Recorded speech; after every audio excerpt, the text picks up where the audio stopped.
하나님께서 그 약속하신 바 말씀을 따라 행복을 누릴 수 있는 그런 역사가 이어지겠습니다마는, 그러나 수많은 인생들은 그 공의의 말씀, 즉 피조물들은 공의의 말씀을 준행치 않고 자신 스스로 내가 무엇이 되어보겠다는, 인생은 태어나게 되면 어떤 인생의 삶을 살아가는 목적을 가지게 되죠. 목표를 가지게 되죠.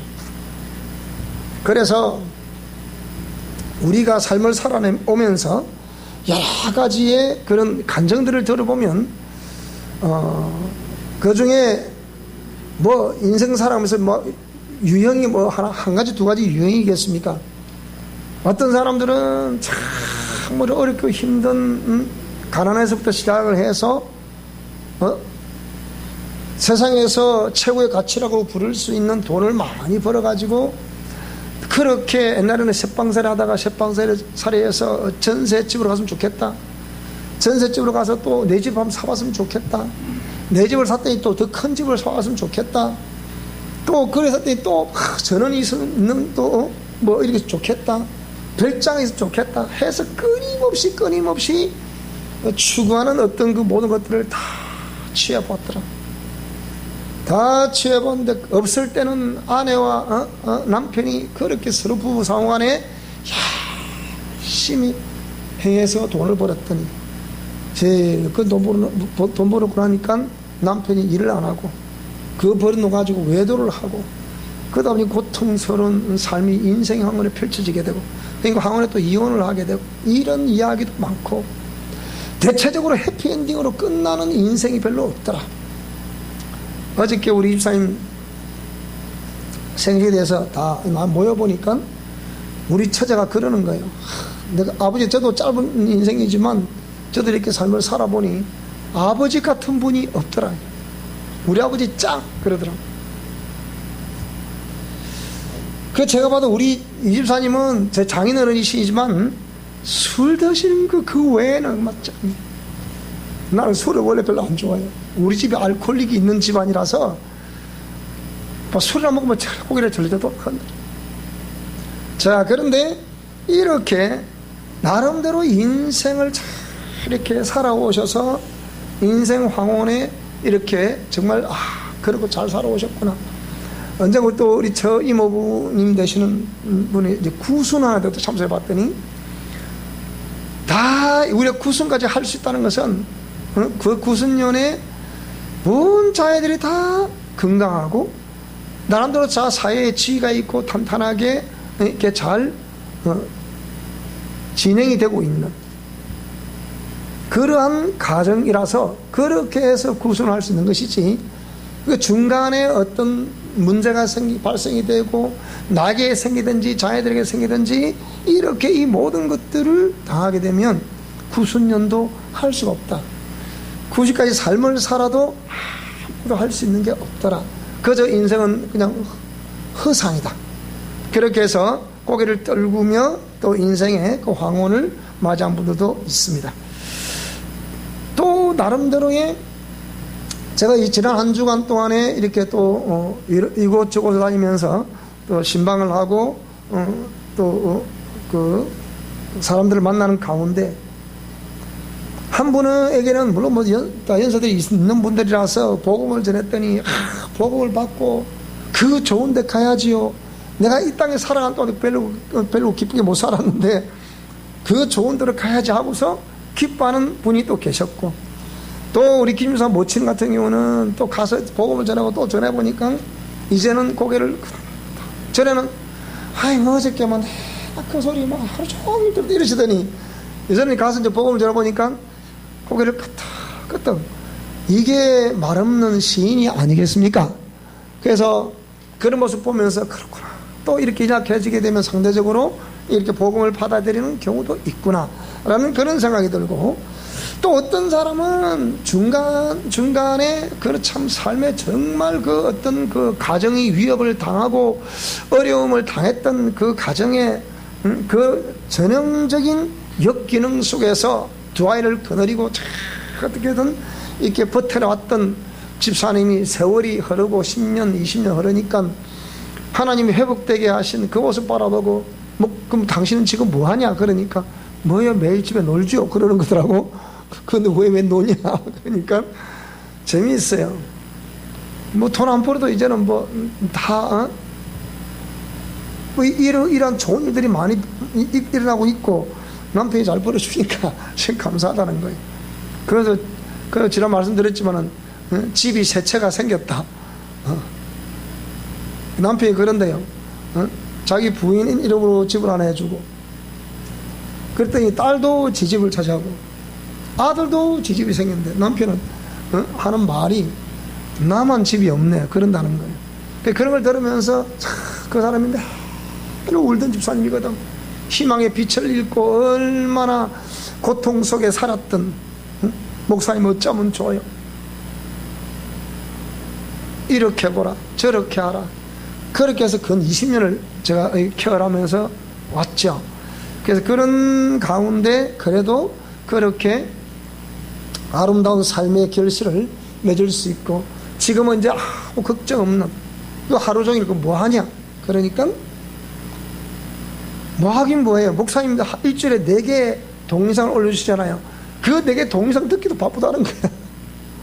그거 듣고 또 그걸 또 필기하는데 공부 잘하는 특징이 뭐냐 딱 들으면 그걸 저도 어저께 저녁에 이렇게 교환 준비를 하다가 동시에 나라 걱정이 많이 되잖아요. 잠시 묵상을 하는데 그 이승만 대통령에 대해서 여러 가지 우리 한국의 초기 대통령이잖아요. 여러분 나라를 건국한다는 거 그게 쉽지 않거든요. 나라를 바로 세운다는 게 쉽지 않거든요. 그래서 우리 건국 대통령은 이승만 대통령 우리가 제가 어릴 때 듣기로는 부정선거 3.15 부정선거 이런 거 막 매일 들었기 때문에 그래서 생각했는데 그걸 한번 쭉 상관해 보니까 이분을 좀 더 알아봐야 돼 싶은 거예요. 근데 그분이 나라를 세우기 위해서 숱한 그런 어떤 과정을 겪었던 것을 잠시 묵상을 하게 되고 그러니까 한 나라를 세우는 게 이렇게 힘들었다. 그것처럼 그 나라 개념이 쭉쭉쭉 내려가면 지금 우리 가정의 개념이 되고 또 뭐 교회의 개념이 되겠는데 이런 거에서 우리가 하나님 말씀을 따라 삶을 살아낸다는 게 결단코 쉬운 것이 아니었다. 그런 가운데 그런 많은 분들의 삶을 그런 아름다운 하나님 말씀을 붙들고 이렇게 삶을 살아가는 모습을 보면서 저 사람은 그 말씀대로 그렇게 잘하고 있구나. 저분은 무언가가 안 풀려지고 있구나. 저분은 무언가가 불순종을 하고 있구나. 목회를 오래 하다 보면 그거 다 말하자고 다 보여요. 저분은 실천을 하고 있구나. 저분은 실천 안 하고 있구나. 이런 거 다 압니다. 저분은 생각이 저기가 있구나. 저기 생각이 여기 있구나. 그것도 다 보여요. 다 알게 돼요. 그래서 목회는 모름지기 목사는 사람을 바로 보고 가는 것이 아니라 하나님을 보고 가야 된다는 것이 목회자의 일생이다. 그래서 오늘 어찌 보면 이것은 나의 달려갈 길이라고 제목을 정했으니까 제가 어떻게 갈 것인가에 대한 거기에 관한 내용이기도 합니다. 그것이 바울 사도가 젊은 디모데에게 이 편지를 쓰면서 디모데야 이를 아들이라 그랬잖아요. 그래서 디모데야 나는 내 목양의 길을 이렇게 달려왔었다. 그럼 너는 어떻게 달려갈 것이냐 라고 이런 편지를 써서 너도 이렇게 했으면 좋겠다. 그런 내용이 담겨져 있지 않겠습니까? 나는 내가 목회자로서 지금까지 제가 목사가 되고 목사로서 이 길을 걸어왔음에 있어 조금도 후회함도 없고 앞으로 후회함 없는 그런 삶을 살아가야 되겠다. 그렇게 생각이 됩니다. 어차피 제가 주의 종으로 기름 부음 받은 이상 내가 하나님을 기쁘시게 하는 이 일에 내가 최선을 다해야 되겠다. 그리고 우리 미션 코람드라 영성 실천 원리라는 이런 원리를 주셨을 때 이 원리를 위해서 나는 최선을 다하는 삶을 살아가야 되겠다. 그리고 여기에 기록되어 있는 미션 코람드 비전 7에서 비전판에 나와 있는 이런 내용들을 위해서 끊임없이 이루어지실지 안 이루어지실지 그것은 하나님의 영역이지만 저는 적어도 이 명을 받던 자로서 그래도 나름대로는 이 최선을 다하면서 이 길을 달려가야 되겠다라는 생각이 들었습니다. 그래서 제가 지난 한 3주간 정도 이렇게 이 태국 선교를 계속 강구를 하고 있습니다만은, 이 선교를 준비하는 과정에, 그리고 또 새학기 개강도 해야 되니까 이런 걸 준비하는 과정에 일어나고 있는 여러 가지를 바라볼 때 참으로 지난날을 다시 돌이켜보니까, 지난날이란 것은 오늘의 우리 현실의 삶에 대한 교훈이 될 수 있는 것이고, 그 지난날의 삶을 잘 추적을 해봄으로 인해서 내가 미래를 어떻게 삶을 살아가야 될 것인가, 오늘 이 현실부터 시작해서 다가오는 미래를 어떻게 잘 삶을 살아가야 될 것인가, 그게 중요한 거잖아요. 그래서 그걸 제가 다시 이게 역추적을 해봤어요. 역추적을 해보니까, 가까이는 지난 주간에 수요일 저녁에 제가 말씀을 드렸습니다마는, 포항으로 갔더니 그 집사님은, 목사님 이런 일이 있었다고, 정말 누가 제가 그 말하라고 권하지 않았어도 자기 삶에서 일어난 일이었기 때문에 그 기쁨을 제게 전해줘서 얼마나 감사한지 몰라요. 그런 반면에 여기에 배우러 오신 목사님이라는 분이 우리에게 오늘 배우러 오는 목사님 그리고 성도의 관계를, 제 관계를 끊어놓은 거예요. 그게 부정적으로 얘기를 해놓은 거예요. 그러면서 그분들은 막 전화를 해서 뭐 이러쿵 저러쿵 부정적인 얘기, 그리고 거기다 대고서 나도 그런 분들에게는 제가 그랬죠. 제가 어렵게 살아온 목회자이기 때문에, 힘들게 살아왔기 때문에, 나도 가난해 보았기 때문에 이 재물이란 것이 얼마나 우리의 목숨을 위협하는가 너무나 잘 알고 있습니다. 그리고 택배하는 동안에 3년 택배 기간 동안에 마지막 3개월을 남겨두고 하나님께서 3개월 됐을 때 하나님께서 이 환상을 보여주시며, 그 톡톡한 양무리들을 옆구리에 스트로를 찔러가지고 피를 쪽쪽 빨아먹는 그 이리와 같은 목회자, 제가 그걸 봤잖아요. 그리고 그 피 다 빨아먹어서 살 가죽만 붙어있는 그것도 살이라고, 그걸 또 찢어가지고 찢어버려가지고 이렇게 어거저 먹는데, 먹는 입이 보니까 늑대 입이라, 이리의 입이라. 그래서 하나 이 성경 말씀에 나와 있는 참 선지자와 거짓 선지자, 그런 것들을 하나님 말씀하셨을 때, 그때 성도들이 정말 피땀 흘려서 돈을 벌어가지고 내가 섬기는 하나님이라고 해서 거기에 온갖 헌신을 다해서 섬기는데, 주의 종이라는 사람들은 도대체 뭘 하고 있냐.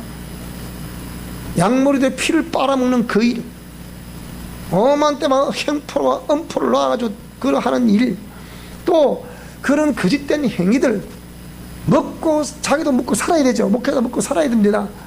먹고 살기 위해서 그런데 하는 건 아니잖아요. 그래서 옛적에 선배들이 먹을 것이 없어가지고 저녁 때가 되면 먹을 거리는 없죠. 배는 고프죠. 그 성도들에게 먹을 것이 없다는 거 안 보이려고 일부러 솥에다 물을 붓고 불을 떼서 연기를 피웠다잖아요. 우리 전도사님과 우리 목사님이 저렇게 해서 지금 식사 시간에 밥을 짓는 모양이다. 근데 가보니까 쌀이 있어, 먹을 것이 있어서 그 불을 떼는 것이 아니고, 솥에 물을 열어보니까 아무것도 없어. 뚜껑을 열어보니까. 그래서 그렇게 살아갔던 것이 우리 선배들의, 진실하게 목회했던 선배들의 삶이었다. 자, 그것 오늘 시대에 목회하고 있는 저는 뭐 어떻게 해야 될 것인가, 이걸 생각해 본 거예요. 그래서 그런 사람들이 온갖 목회자, 목회 사이를 이간을 해놓고, 또 저와 또 우리 여기 오는 사람들도 이간을 해놓고, 여기 오는 사람들끼리 우리 교인들에게 이렇게 저렇게 뒤에서 코칭을 하고, 그런 얘기를 다 제가 들으면서, 우리가 이거 어마어마한 방해를 받고 있구나. 제가 선교를 갈 때마다 내일 또 새벽에도 가야 되잖아요. 갈 때마다 꼭 교회가 한 무리들 나가더라고요. 이렇게. 두 번이 그랬잖아요. 맨 처음 미얀마 갔다 간 거는, 미얀마 갔다 오니까 한 덩이가 또 툭 나가고, 또 중국 갔다 한 덩이가 또 툭 나가고. 그래서 이렇게 나가다 보니까 거기 다 주동자가 있더라고. 목회자가 제가 바보가 아니잖아요. 기다려 볼 때는 그런 사람들이 막 이렇게 있어. 그래서 이런 일들이 왜 벌어질까라고 했을 때, 여러분, 이 하나님의 6장에 보게 되면 하나님이 가슴을 전하고 하나님의 뜻을 선포하고 본질적인 것을 선포하고 있는 목회자, 그 목회자는 사단에게는 가장 강력한 적입니다. 적. 그러니까 우리 같은 목회자가 태어나는 것을, 이게 또 출현하는 것을 사단은 굉장히 두려워합니다. 왜 그렇겠습니까? 일단은 그 세력들을 너무나 잘 알고 있고 그 세력들을 향해서 오랫동안 수십 년을 적어도 영적 전투를 벌여왔기 때문에 어쨌든 이 마귀는, 이 사단은 우리와 같은 주의 종들을 쓰러뜨리는 것이 목적이고 그 교회를 파괴시키는 것이 목적이고 그 교회가 이 땅 위에 세워지지 못하게 하는 것이 마귀가 하는 일이라. 그래서 영적 세계를 알면 알수록 제가 느껴지는 건 뭔가니, 위험하겠구나, 굉장히 위험하겠구나. 저는 어차피 목숨을 걸어버렸기 때문에 이 어떤 세력의 공격보다 두렵지 않습니다. 제가 사선을 넘어본 사람이잖아요. 그러니까 제가 목회하는 동안에 지난달에 쫙 우리 가족들에게, 내 아이들과 우리 집사람에게서 일어나고 있는 모든 것을 봤을 때 목숨을 위협당한 일이 한 번도 아니었거든요. 그래도 하나님이 그런 가운데서도 그 극한 순간에 지켜주셨다고. 대구에 목회를 하는 동안에 딱 한 번 이렇게 먹을 것이 떨어지더라 그랬잖아요. 한 번 딱 10년을 목회를 했는데 한 번 딱 먹을 것이 없는 거예요. 그래 아침에 오늘 아침 밥을 지어 먹고 나면 쌀이 없어요, 그러는 거예요. 그러니까 쓴 웃음이 나오더라고. 그래요, 그러면 뭐 이제 할 수 없이 금식해야 되겠네. 제가 사모님 그랬죠. 그거 어찌 할 수 있습니까? 그거 할 수밖에 없잖아요. 뭐 돈도 없고 아무것도 없으니까.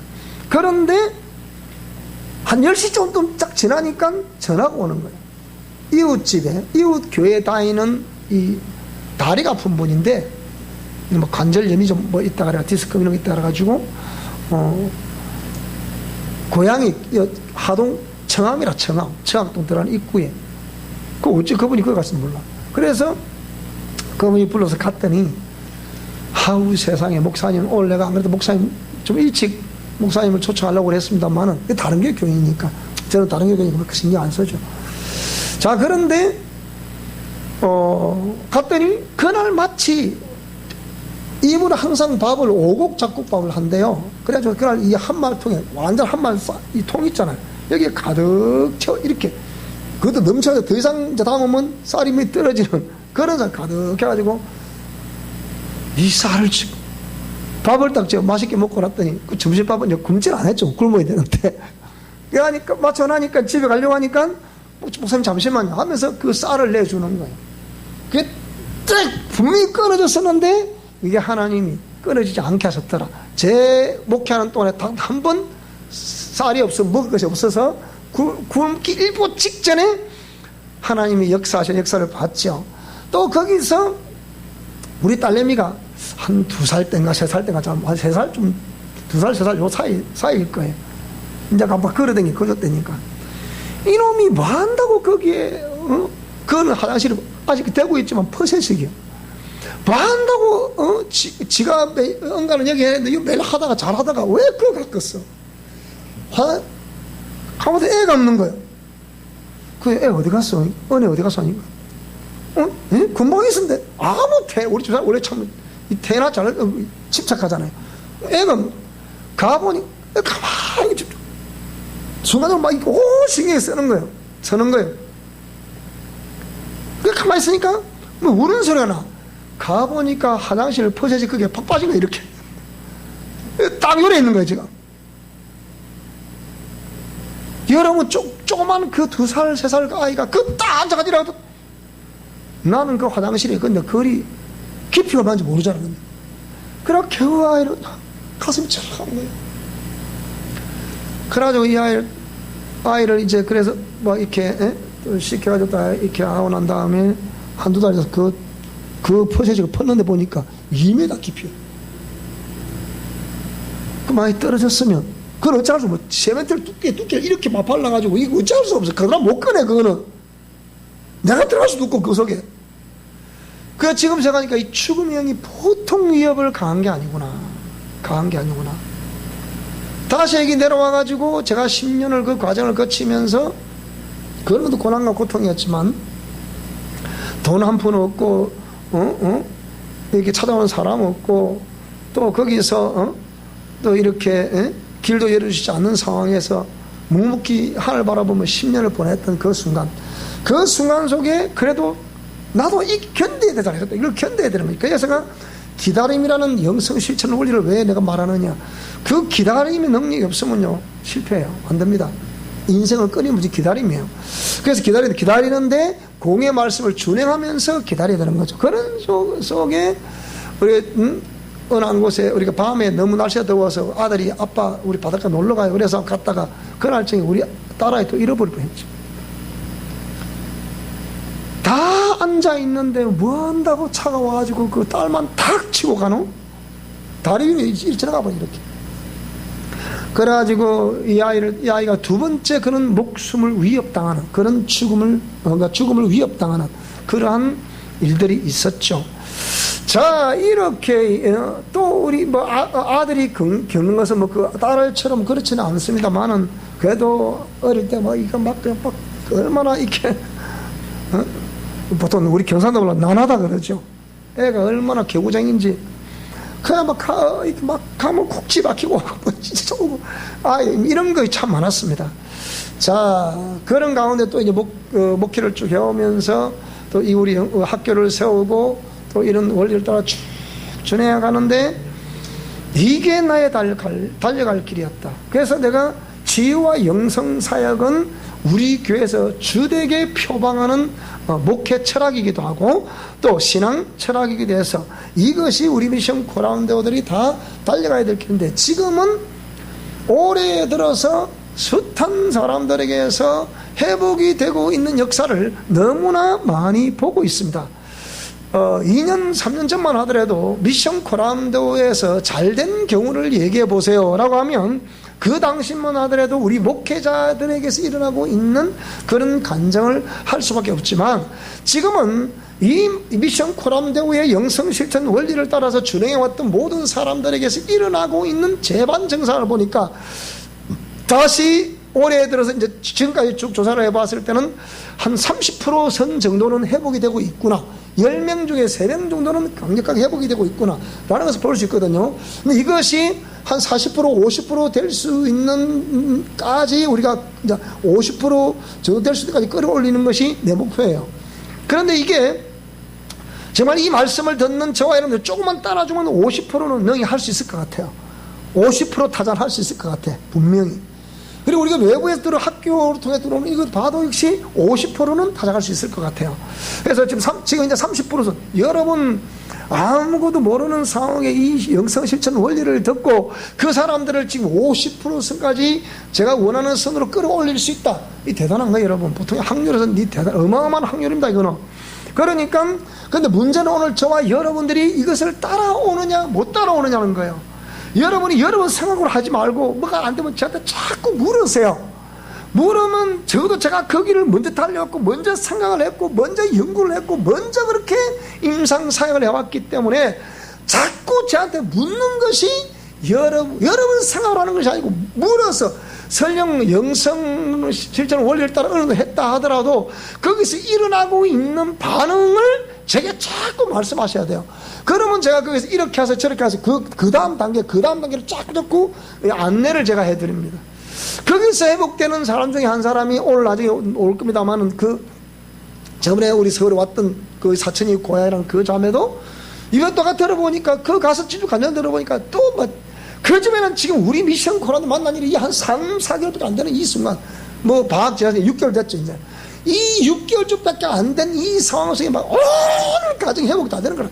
딸까지 동생까지 어머니까지 다 회복, 3대까지 회복이 되는 거라. 이야, 나 이거 정말 대단하다 봤습니다 이거. 그런데 반면에 또 우리가 하는 이거를 방해하려고 아까 말처럼 그 어떤 목회자처럼 그렇게 이간질을 하는 사람, 찢어가는 사람, 가슴 막 가는 그 사람, 우리 외부에서 여기 오고 출입하고 있는 그 사람들 사이에서 이간하는 사람들, 그래서 막 돈을 뽑아 찢어먹는 사람들, 이런 사람도 있는 반면에 정말 또 우리 이걸 듣고서 그렇게 착 회복되는 그 과정을 바라보면서 야, 그렇구나. 이것이 그렇다고 해서 제가 그들이 뒤에서 브레이크를 받고 그냥 모함을 하고 또 뉴스엔조이 사건 하며 동성애 그거 치유했다고 그냥 그 뉴스엔조이다가 막 뉴스엔조이가 저 인터넷 방송이 이 지방에 있는 교회가 내려오는 법이 없대요, 법이. 근데 우리 교회를 공격을 했다고. 그것 때문에 내가 3년을 내 고통을 당했거든요. 그러니까 이런 거 하며 그래서 지금 우리가 그렇게 해서 동성애를 오랜전부터 치유를, 제가 이 동성애 치유가 한 30년 넘었잖아요. 그랬더니 이걸 아무것도 모르는 사람이 당신이 동성애를 뭘 안다고 어쩌고 저쩌고. 그래서 이런 걸 겪으면서 그렇구나, 우리가 해하고 있는 치유와 영성사역은 이는 나의 사명이기 때문에 달려갈 수밖에 없구나. 그렇다고 하면 우리 성도들 또한 이 말씀을 들으며 그렇구나 해서 쭉 달려갔을 때 그 달려가는 과정 속에는 때로는 고통도 있고 아픔도 있고 괴로움도 있고 다 있지만, 그런 반면에 그와 함께 또 그만큼 회복이 온다고, 회복이라는 게. 그래서 그걸 바라보면서 나의 달려갈 길이 이 길이었기 때문에 그게 참 감사하다. 그래서 이것을 다른 말로 해보면 선한 싸움이었다. 내 양심적으로도 하나님께 정목사야 너는 무엇을 목적으로 목회를 하니? 라고 물으면 저는 말할 수 있습니다. 정결한 그리스도의 신부가 되게 하는데 저는 목회에 주안점을 두고 있습니다. 그리고 하나님께서 허락해 주신 미션 코란도 영성의 6가지 실천 원리를 주셨기 때문에 내 영역에서 6가지 실천 원리를 계속 전하며 이걸 받아들이는 모든 사람들을 그 다 성경에 기록된 내용들이니까, 그래서 이 영혼들을 살려서 다시 그들이 잃어버렸던 속사람, 나의 속사람의 원형을 회복해 하는 것이 저의 사명인 줄 알아. 이 말씀을 듣고 달려가는 것이 나의 사명입니다. 그렇게 고백을 합니다. 그랬더니 서울에서 오신 어떤 목사님 한 분이 뭐라고 그러느냐, 자기가 저를 기도해 봤대. 목사님 보니까 성질도 너무 급한 것 같고, 그런데 하나님 이 어떻습니까? 그러니까 그 고민을, 기도를 오래 해봤다는 거예요. 근데 하나님 그러시더래요. 그처럼 나의 말에 순종하는 자가 없느니라. 그처럼 나의 가슴을 시원하게 전하는 자가 없느니라. 그처럼 내가 기뻐하는 종이 없느니라. 그러더라고요. 여러분, 제가 볼 때 제가 성질머리 되게 급해 보이죠? 근데 다 그래요. 목사님 눈매가 너무 매서워요. 그 눈을 쳐다보지 말래. 무서워요. 그러니까 근데 생긴 그렇게 생긴 것도 어쩌라고. 여러분 그럼 그렇게 인상 짓지 마. 그러면 생긴 그렇게 생겼잖아. 자, 그러더라. 그러면서 뭐라 그러느냐, 내 평생에 목사님을 존경하겠습니다. 그랬다. 하나님께 그걸 고백했다는 거예요. 그럼 그분의 고백에 내가 하는 얘기가 아니고. 자, 그래서 오늘 본 말씀에 바울 사도가 디모데에게 뭐라고 그러냐, 디모데야, 이 아들이 그랬거든요. 디모데야, 다른 교훈을 절대로 말해서는 안 되느니라. 뭘 전하라는 거예요?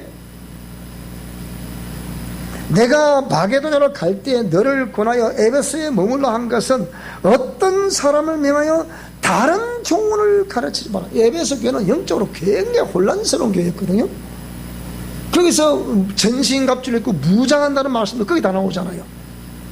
그러니까 굉장히 영적으로 혼란스러운데, 여러분이 영적인 혼란 속에서 영분별만 되기만 하면 우리는 다 승리할 수 있습니다. 이걸 분별을 못하는 거거든요. 그러니까 다른 교훈을 가르치지 마라. 그 무슨 다른 교훈을 가르쳤다는 거예요? 그러니까 다른 교훈을 가르치는 교사들이 있었기 때문에, 이 디모데전서 뒤를 쭉 읽어보면 2장 3장 쭉 읽어보면 그 내용이 다 나와요. 다른 교훈을 막 누가 가르치더라. 그 미혹을 하더라. 그 얘기요. 그 아까 말하는 그런 목회자들이 그런 이제 미혹을 하는 사람들이죠. 나는 그런 사람 구원 없다고 생각합니다. 그러니까 이런 다른, 그래갖고 막 지원해 달라 그래가지고 막 제가 뭐 일을 하고 싶어서 도와주세요. 그 처음에 도와줬대. 또 더 줬대. 또 더 줬대. 자꾸 좀 지난 3월달까지 그 얘기 안 했거든. 그러니까 요 최근까지 했다는 게. 그 제가 얼마큼 드렸어요 그러니까 말을 안 하시더라고. 그 많이 드렸다는 거지. 그래 하도 그러길래 이 도저히 안 됐다 싶어서 이제 더 이상 우리 할 수 없겠어 말하니까 그러더라는 거예요. 제대로 된 그리스도인이 아니네 그러더래. 그래 제대로 된 그리스도인이니까 그건 아니잖아. 그런 걸 하지 말아야 된다 이 말이에요. 그러니까 이런 것이 뭡니까? 다른 교훈이라. 자칭 자기들은 신사참배하지 않는 자들의 후예라고 말하면서 거짓을 하고 있다고. 그래서 이런 사람들이 우리 중에 너무 많은 거야. 자기 마음에 안 들면 무조건 상대방을 정죄하는 이런 못된 풍토가 대한민국 목회자들 세계에 여기 있다고. 자, 그래서 이런 다른 교를 가르치면 그럼 뭘 가르치라는 얘기냐? 여기 보면 신하와 끝없는 족보에 몰두하지 말게 하려 함이라. 이런 것은 믿음 안에 있는 하나님의 경륜, 믿음 안에 있는 하나님의 경륜, 우리만큼 하나님의 경륜을 외치는 교회가 어디 있습니까? 경륜을 이름보다 도리어 반론, 변론을 내는 것이다. 그게 옳다 옳지 않다. 그 제가 옳다 옳지 않다는 세월 지나면 다 드러납니다. 세월 지나면요 진리와 비진리는 그 참과 거짓은 다 드러나는 거야. 다 들어와. 그러니까 그러면서 누나 까딱하지 않는 그런 사람들을 바라보면 과연 저분이 진짜 하나님 목회를 제대로 할까? 그런 생각이 드는 거예요. 그래서 이 교훈의 목적은 청결한 마음과 5절입니다. 청결한 마음과 선한 양심과 거짓이 없는 믿음에서 나오는 사랑인데 사람들이 이에서 벗어나 헛된 말에 빠진다. 헛된 말에 잘 된다는 말에 빠지고 은사 받는다는 말에 빠지고 다 빠져버리니까 이래하면 잘 됩니다. 미얀마 갔더니 미얀마의 그 우리 아까 갔던 학교에 그 학생 회장 출신 목사님이 계신데 이분이 제3세계에 있는 목회자들은 한국에 와서 여의도 순복음교회 방문하는 것이 소원이래. 왜? 새거처럼 교회니까. 그럼 이 목사님도 나름대로의 그런 꿈을 안고 한국으로 들어오죠. 와서 여의도 순복음 앞에 사진을 쫙 찍어 걸어놨고 그래 목회를 합니다. 왜 하느냐? 나는 세계 최고 큰 교회 딱 갔다 왔다. 그건 이제 대외 가시하는 거죠. 그래서 뭐라 그러냐? 우리가 치유를 목적으로 선교를 갔더니 우리 조상기가 그 미얀마에 그 선교 보고할 때 대단했잖아. 그거. 미얀마 생일에 그런 치유역사는 처음이라 그랬거든. 했더니 그 마약 중독이 돼서 그 축사하니까 이라고 막 백을 막 팍팍 이렇게 긁는 거 하면 얼마나 그러시는지 모릅니다. 그랬던 그곳에 그 학생 회장이 출신 목사님 뭐라고 그러느냐? 우리 보고 돈 바치래. 그 왜요? 그러니까 당신들이 돈을 바쳐야 당신이 복을 받는다. 내보고 그러는 거예요. 그래서 그게 담당 성상을 했죠. 저분 다시 지원 없습니다. 그랬어. 그러니까 이분이 그 지원을 안 해주니까 어쨌냐? 그 외에 소문 들어보니까 반란을 일으킨 거예요. 반란을 일으켜가지고 그 모임, 선교 모임을 반을 칼로 미얀마에 했어. 그런 못된 짓을 한다니까, 여러분. 자, 그러니까 이 교훈의 목적은 청결한 마음과 선한 양심과 거짓이 없는 믿음에서 나오는 사랑이어야 된다, 그 얘기입니다. 나는 여러분의 한 영혼을 볼 때, 여러분 가정을 볼 때, 여러분의 신앙생활을 볼 때 그 영혼을 바로 세워주는 것이 제가 해야 될 일이라. 여기는 세상 인간적인 어떤 그런 거 가지고 하자는 얘기가 아니라 이 말이에요. 여러분 그게 맞는 거 아닐까요? 때로는 위로도 필요하고 때로는 격려도 필요할 줄 압니다. 그렇지만 본질적인 문제에서 우리가 처음 가르침에 본질적인 문제가 제대로 설정되어 있지 않기 때문에 어찌 보면 이런 부분들을 제가 많이 강조를 하고 있는 거예요. 자, 그래서 사람들이 이에서 벗어나 헛된 말에 빠져 율법의 선생이 되려 하나 자기가 말하는 것이나 자기가 확증하는 것도 깨닫지 못한다. 그렇게 나름대로 잘한다고 하는 그건데 그게 동의를 안 해주니까 자, 당신은 제대로 된 크리스찬이 아니구만. 이렇게 표현을 하면 나 뭐 교인한테다가 나도 그런 분들에게 내가 어려웠기 때문에 내가 도움 달라고 요청 못해요. 그분들 제가 도움하면 얼마든지 저 도움 줍니다. 그래서 절대로 도움 달라고 소리 하지 않아요. 왜? 저는 제 입으로 도와달라고 해본 적이 없어요. 지금까지. 저번에 성교 출발할 때 그때 몇 년 전에 그때 성교 출발할 때 제가 그분에게 당신 100만 원만 기부해 주세요 그랬어요. 그 미래적으로 설계를 해야 되기 때문에 그렇게 하면 도와줍니다. 공공적인 목표가 있었기 때문에. 그런데 그렇게 자기는 안 도와주고 누구는 도와주고 누구는 안 도와주고 이런 식으로 그분들이 이 경우는 다 제가 외치는 이 말씀에 공감이 되고 이렇게 살려고 온 거잖아요. 근데 그걸 그렇게 해서 이강을 시켜서 그래 쪼개나가고 그또 만나서 또 이런 얘기를 제가 그가 들을 줄 누가 알았겠어요. 자, 그래서 그런 사람들 율법의 선생이 되려 하는 사람, 바리새인들처럼 예수님이 독사의 새끼들을 했잖아. 자기도 천국문에 천국문에 안 들어가면 문에 딱 입고 있어가지고 딱 자르니까 그걸 독사의 자식들을 이렇게 표현했단 말이야. 그래서 율법은 사람이 그것을 적법하게 쓰면 선한 것이다. 보세요. 공의 말씀을 저와 여러분에게 던져주는 것은 이 말씀대로 사는 그것이 선한 것이라. 무슨 말씀 이해되세요 여러분? 요 말씀대로 해야 이게 옳고 옳다 인정받아야 영생을 얻고 옳다 인정받고 영생을 얻어야만이 상급이 있는 거예요. 그런데 옳다 인정받지 못하고 영생 얻지 못하면 상급도 없는 거라. 행위에는 상급이 있다 그랬잖아요. 그런 거란 말이에요. 그러니까 율법은 사람이 그것을 적법하게, 그러니까 법에 합하게 써라 그 말이에요. 그런 분들은 합하게 쓰는 겁니까? 합하게 쓰는 것이 아니다는 거죠. 그래서 알 것은 이것이니 율법은 옳은 사람을 위하여 세운 것이 아니다. 즉 적법하게 쓰는 사람을 위해서 율법이 적용되는 것이 아니다. 그럼 율법은 누구에게 적용이 되느냐 이 말이에요. 율법이 그럼 누구에 적용될 것이냐? 율법은 옳은 사람을 위하여 세운 것이 아니고 불법한 자와 복종하지 아니한 자와 경건하지 아니한 자와 죄인과 거룩하지 아니한 자와 망령된 자와 아버지를 죽이는 자와 어머니를 죽이는 자에 살인하는 자며 음행하는 자, 남색하는 자, 인신매매하는 자, 거짓말하는 자와 거짓 맹세하는 자, 기타 바른 교훈을 거스르는 자들을 위해서 율법이 필요하다는 거예요. 자, 저와 여러분 다시 한번 하나님의 퀘스천이 주어졌으니까 우리 모두는 율법을 따라 하나님의 법을 따라 공의를 따라 준행하시는 분들이 될 수 있기를 축복합니다. 여러분 제대로 율법을 이렇게 우리 받고 정확하게 정한 사람 별로 없어요. 가봐 있는지 그 얘기 제가 내기. 그래서 음행하는 자와 남색하는 자와 뭐 이렇게 이 교훈은 내게 맡기신 바 복되신 하나님의 영광의 복음을 따릅니다. 그래서 적법하게 쓰는 자, 이 사람은 복음을 따라가는 것이다. 잘 들으셨죠? 지금 이거 중요한 거예요. 공의 말씀을 따라가는 것이 뭘 따라가는 것이다? 조금 전에 뭐라 그랬어요? 뭘 따라가는 것이다? 복음을 따라가는 것이다 이 말이에요. 9절 말씀에 율법은 옳은 사람을 위하여 세운 것이 아니다. 그러면 율법은 아까 그랬죠. 누구의 적법하다?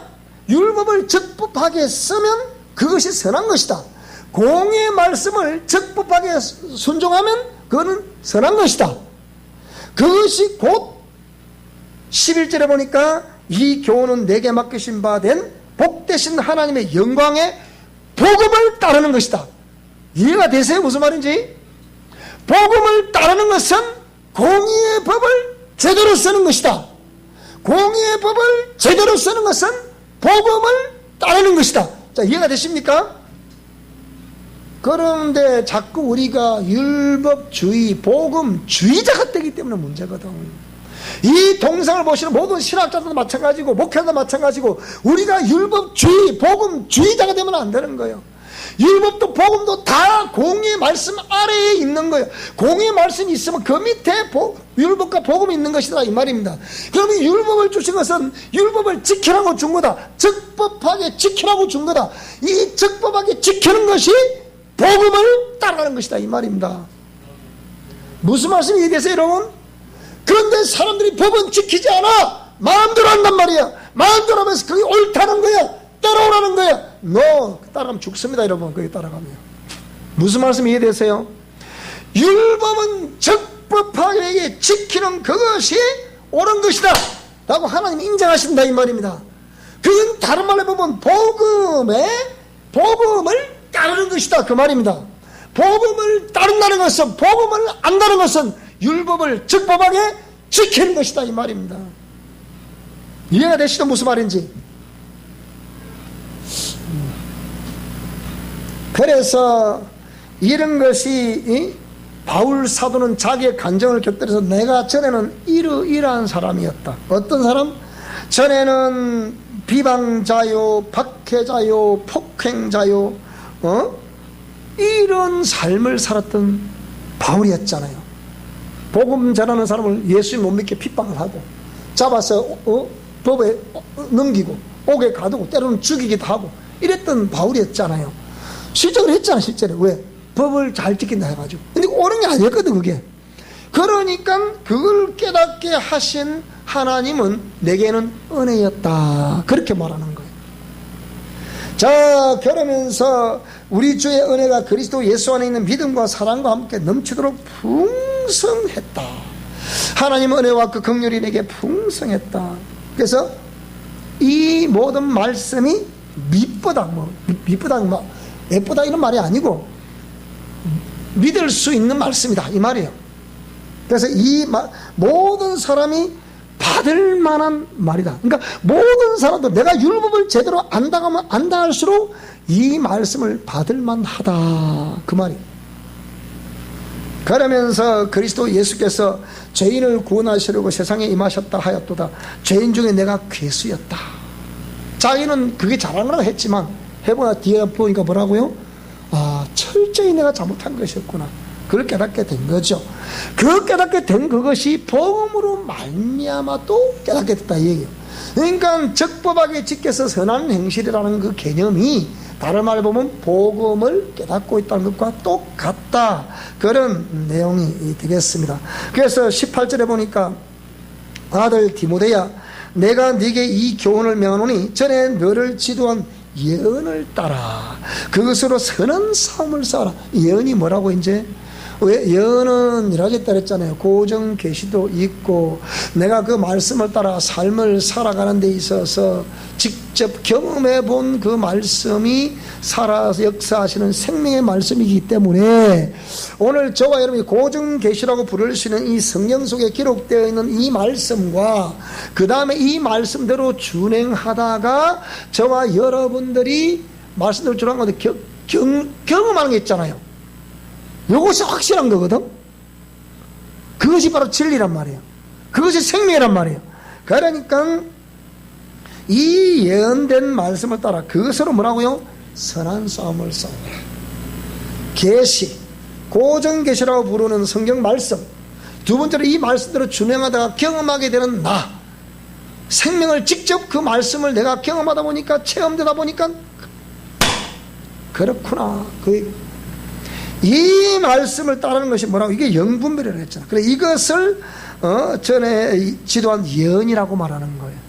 그러면서 선한 싸움을 싸우며 믿음과 착한 양심을 가지라. 어떤 이들이 양심을 버렸고 믿음에 관하여서 파선했다. 파선. 그래서 그런 양심에도 어긋난 그런 행동들은 아니라는 거예요. 양심을 버렸다. 그게 믿음이 파선된다. 양심을 버렸다는 것은 믿음이 파선된다. 믿음이 파선된다는 것은 양심을 버렸다. 이런 개념이란 말이에요. 그래서 오늘 저와 여러분이 나의 달려갈 길. 자, 우리 디모데전서 6장 11절 12절 다 같이 한번 읽어보겠습니다. 이쪽으로 보자. 시작. 오직 너 하나님의 사람아 이것들을 피하고 의와 경건과 믿음과 사랑과 인내와 온유를 따르며 믿음의 선한 싸움을 싸우라. 영생을 취하라. 이를 위하여 네가 부르심을 받았고 많은 정인 앞에서 선한 정언을 하였도다. 믿음의 선한 싸움을 싸우는 것이 곧 영생을 취하는 것이다.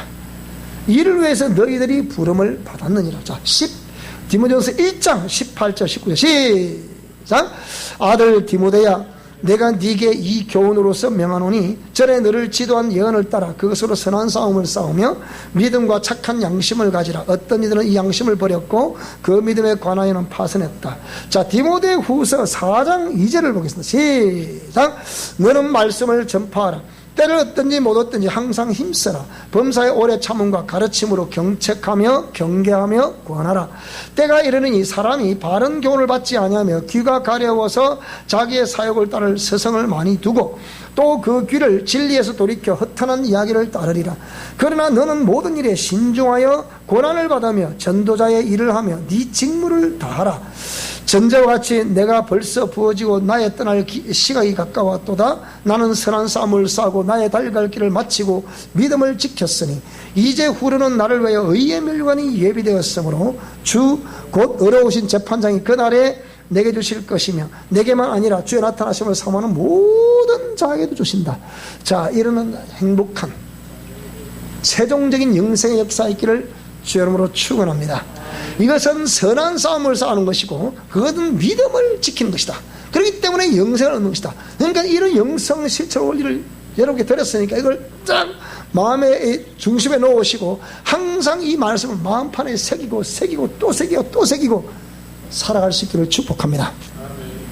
우리가 지난번에 읽어드렸는데 니토생이라고 부르는 중국의 여기에 목회자, 이분을 다른 말로 보면 워치만 니라고 얘기하는데 니토생이라고 합니다. 그런데 이 워치만이 세상을 밝히 비치는 빛이 되듯 워치, 세상을 밝히 비치는 맨, 사람이 되겠다 해서 워치만 니라고 그러는데 이 니토생이 뭐라고 그랬냐. 자, 오늘 우리 미션 코라운에서 전하고 있는 내용들을 이 먼저 된 성각자들이 이렇게 다 얘기를 하고 있습니다. 이 우리만을 소위 말 지방교회라 부르는 우리 주의 교회들인데 이것이 현재의 시행되는 제도 자체를 부정하기 때문에 이 수많은 사람들이 이걸 이단으로 취급을 합니다. 근데 어쨌든 그래서 여기서 가르치고 있는 이 내용들을 또 상당수의 목회자들이 옳다고 인정을 합니다. 참 그런 반반의 어떤 그 평가를 받고 있는 분인데요. 자, 이분이 워치맨 니가 뭐라고 그랬냐. 자, 우리가 읽어보겠습니다. 시작. 우리는 더 이상 성령 충만을 기다릴 필요가 없습니다. 왜냐하면 성령께서 이미 오셨기 때문에. 자, 성령 여러분 속에 계십니까? 오셨기 때문이다. 자, 그 다음 우리가 기다려야 할 것이 있다면 성령 충만을 위한 조건을 이행하는 것입니다. 성령님이 이미 와 계신다. 와 계시기 때문에 충만을 구할 필요가 없다. 근데 잘 들어보세요. 이게 프레레스와 프레데스라는 개념을 내가 누차 설명을 드렸습니다. 그러니까 성령 충만을 위한 조건을 뭐 하는 것이다? 이행하는 것이다. 성령님은 언제 역사하시느냐? 이 공의 말씀 받들고 움직일 때 그때 역사하시는 거예요. 가만히 있으면 절대 역사하지 않습니다. 그래서 자, 그 다음 또 시작. 즉 우리는 십자가가 우리에게 더 깊은 수술을 가도록 해야 됩니다. 옛사람을 수술하라 이 말이에요. 죄성을 수술하라 이 말입니다. 가도록 해야 합니다. 그 다음 우리가 믿고 순종하는 일에 충실할 수 있다면 성령의 능력은 얼마 가지 않아 우리 영에 침투할 것이며 생활과 일을 위하여 우리의 속사람을 강건케 할 것입니다. 어떤 사람들은 자신을 하나님께 내어드리는 즉시 성령 충만을 받을 수 있습니다. 충만한 뭐 무슨 기도가 끝나고 되는 게 아니니까요. 왜냐하면 이들은 이미 이와 같은 성령 충만에 필요한 조건을 뭐 했기 때문이다? 이행했기 때문이다. 무슨 말이 이해되죠? 그죠? 잘 말씀 잘 기억하셔서 오늘 저와 여러분들에게 정말 이런 아름다운 역사 있기를 주 이름으로 축복합니다. 우리의 날들이 늘 하나님의 행복으로 행복한 날들이 될 수 있기를 축복합니다. 그래서 누가 뭐래도 이 세상을 밝히 비치는 빛이 되겠다. 워치맨 니라고 했던 이분이 이런 성령 충만을 기다리는 것이 아니라 기도를 했으니까 더 이상 기다리는 것이 아니라 움직여야 되는 것이다. 준행해야 되는 것이다. 그래야 하나님의 생명이 저와 여러분에게 주어질 것으로 믿습니다. 이것이 우리 모두가 달려갈 길인 것을 믿습니다. 기도하겠습니다.